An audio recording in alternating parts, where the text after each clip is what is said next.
Hey there, hikers. Got Sloth here again. Dreamers behind the camera. We got Jeff Byard here. He's the Section 2 coordinator, driving in from Wetzel County. Yes. It's a long way for him to come down, but he's right gung-ho to get into Section 2. It runs from Cass to Blackwater Falls State Park, and it's a section with a lot of boggy areas, a lot of moisture issues, the wooden structures.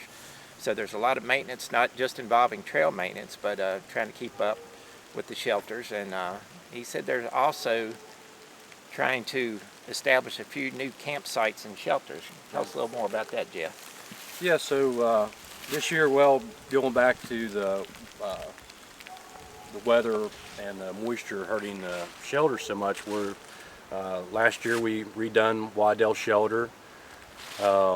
This year we're planning on Section 2. We're going to do Canaan Mountain Shelter, John's Camp Shelter, and hopefully build a brand new shelter down around the Glady Walk Bridge where we replaced the decking on it this year.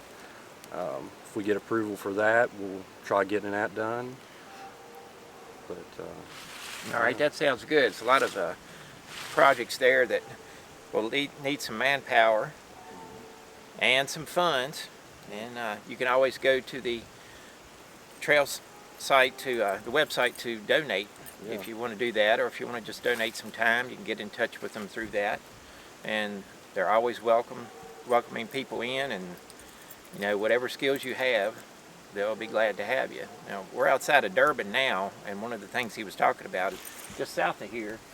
It's a lot of drainage areas, and this also is a section that's heavy with horse traffic, and the trails can get a little slick. Yeah.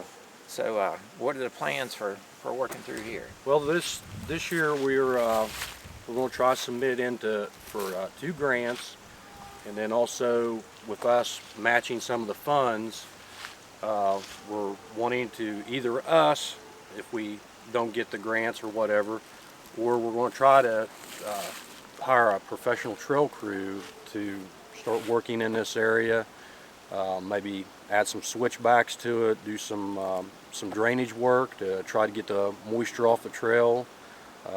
We're always going to have traffic with the horse folks, because Durban, they have a campground here that they cater to the horse people, so we're going to try to do some work on that and get it fixed up.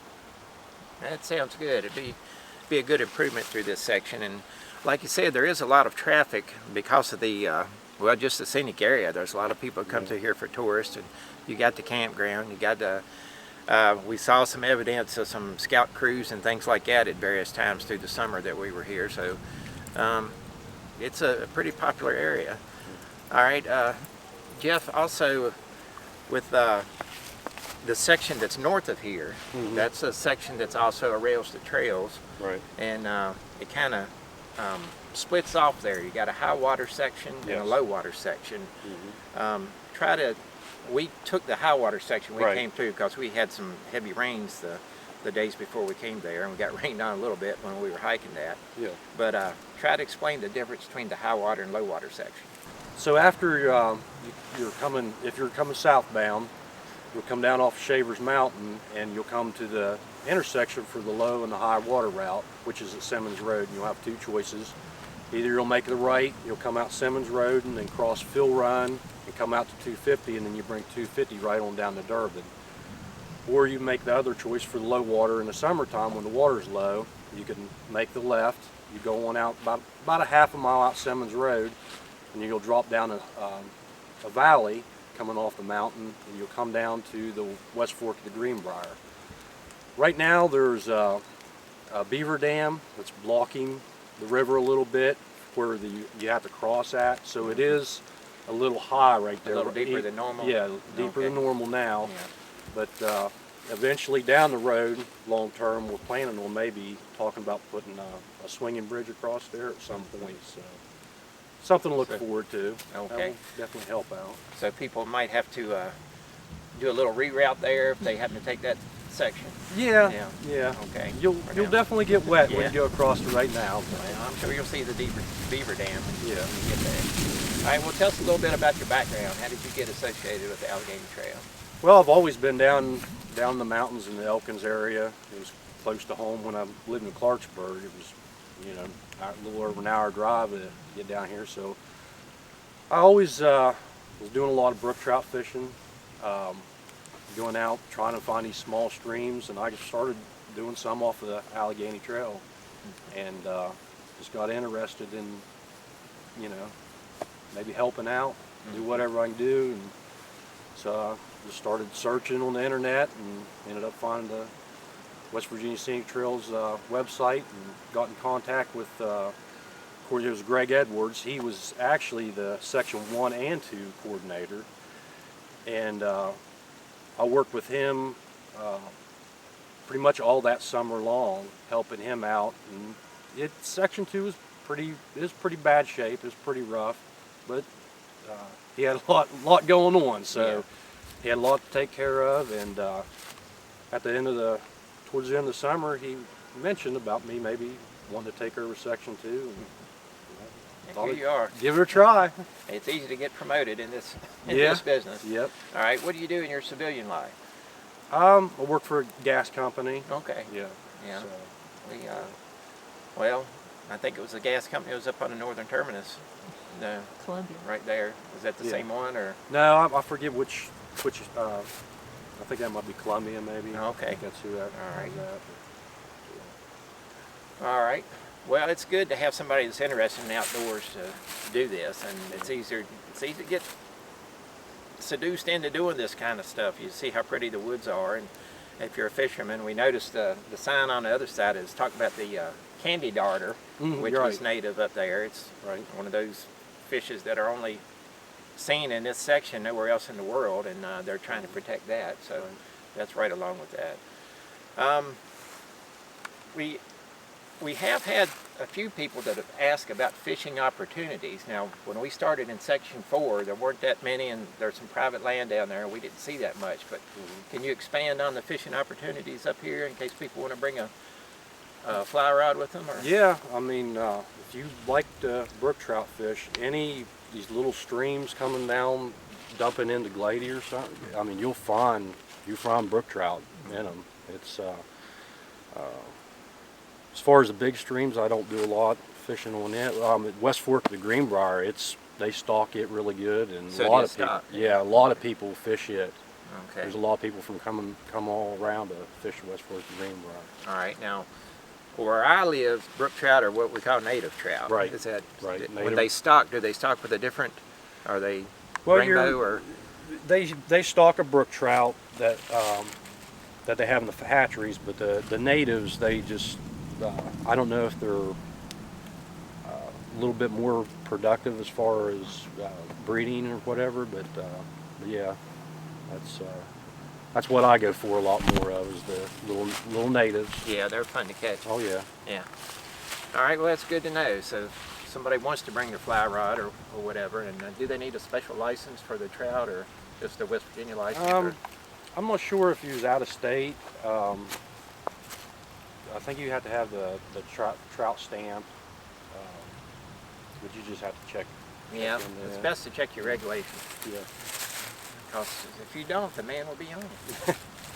Also, the little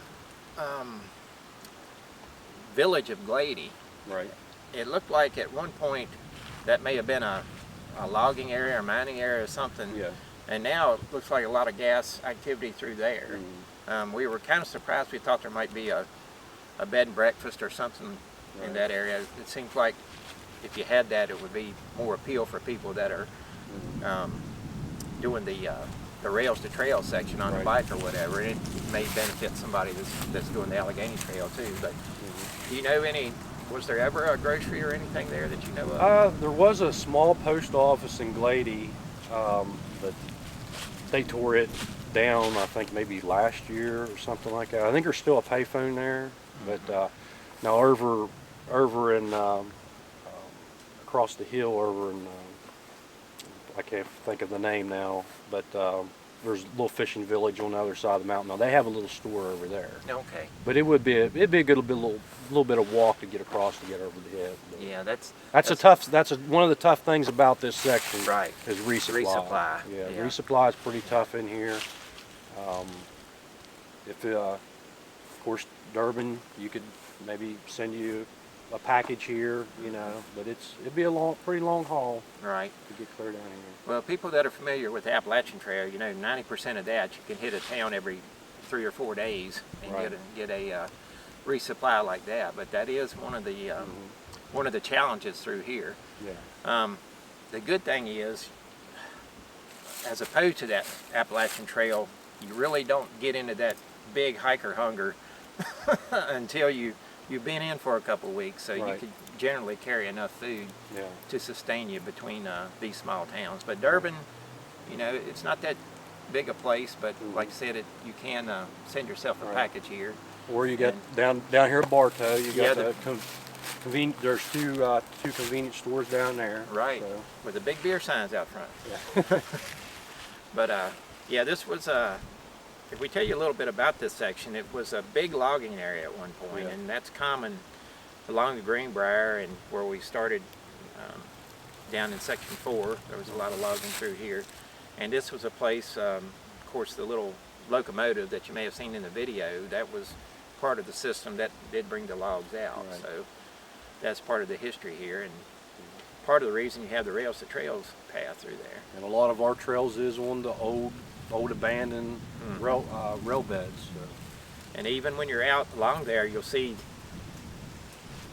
a bed or a path or something through the rhododendron, and you just know at some point there was a road or a Right. railway bed. Most time I'm looking at logging roads is what I'm thinking of. And a lot of these little hollows, Yeah. they'll have a little spur going up those little hollows too. Right, so, but just stay on the path so you don't Yeah. get confused.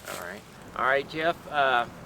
Another thing south of Durbin is the Greenbank Observatory. Mm-hmm. And when we came through, of course the leaves were on the trees, you could see the dishes and things down there, but you have some plans to make that a little more accessible. Tell us about that. Yeah, years ago there was a lot of overlooks that was up there cut out, and you know, over the years they've grown up. So we've gotten permission to go ahead and open those overlooks back up. So this year in February, we're going to get our saw crews up here, and we're going to start working on that and doing a lot more improvements up here, along with the tread work we're planning on doing in this area. So this will be a really amazing hike coming through here once we get everything situated right. So It gives a unique perspective from up on the ridge line. You can see it for a couple miles there, and then you're right on top of it, but all the leaves are in their way. So yeah. with the trees and leaves gone, it'll be a big difference. Of course, in the winter time, you get a little more view this time of year till spring, but with the bulk of your hikers coming through in the summertime, it'll be good for them. Oh yeah, Right. yeah, help Good. them out a lot. We appreciate that. Well, is there anything else you'd like to expand on? Just if anybody wants to help out, you can get on our Facebook page. We're always posting. We try to at least once a month have a work hike, and if you want, just get on there, see what's going on, and comment on there. Let us know if you want to come out, or get on the website, and you can get all the information for the section coordinators of whatever area is close to you, or if you just want to expand out and see a different part of the state, different area. I know this area here, from coming southbound, Durbin's the changing point. You go from your more wet, you know, hemlock, spruce, a lot of rhododendron, A lot of moss. and then it starts changing. You start getting your southern hard dry oaks and pines and stuff. So Right. this is kind of a changing point. All right, well, we're fighting the weather here, so we'll let Jeff go ahead. We appreciate you taking Thank the time you. to talk with us. Thank you. And we hope we'll get a little volunteers and Yeah. get some interest in the trail. Thank you. Thank All you right. very much. We'll see you down the trail.